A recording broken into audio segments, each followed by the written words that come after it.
No compres más papel de regalo. Envuelve tus obsequios de una forma diferente con materiales que ya tienes en tu casa.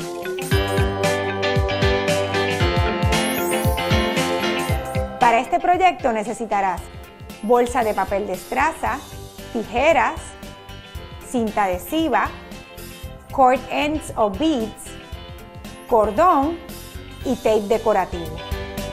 El primer paso es abrir la bolsa de papel y recortar en uno de los lados solamente.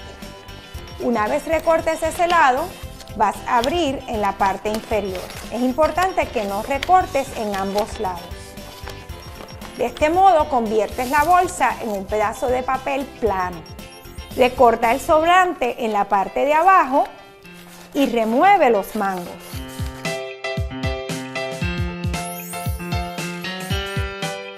Si la bolsa tiene cualquier tipo de diseño o tipografía, procura que el mismo quede para el interior.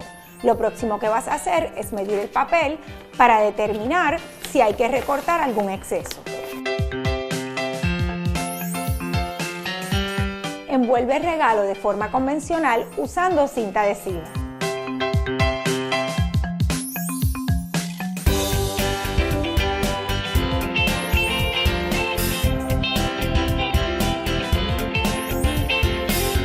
El próximo paso es utilizar el tape decorativo, también llamado washi tape, para crear diseños.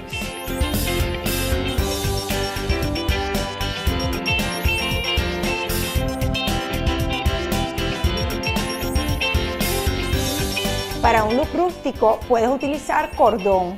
El tamaño del mismo va a variar según el tamaño de la caja. Dóblalo por la mitad y cruza.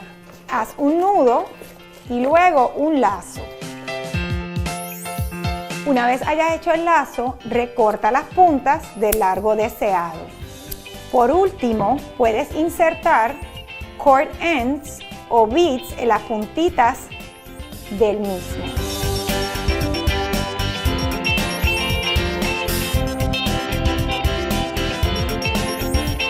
Espero que te haya gustado esta forma sencilla y económica de envolver tus regalos.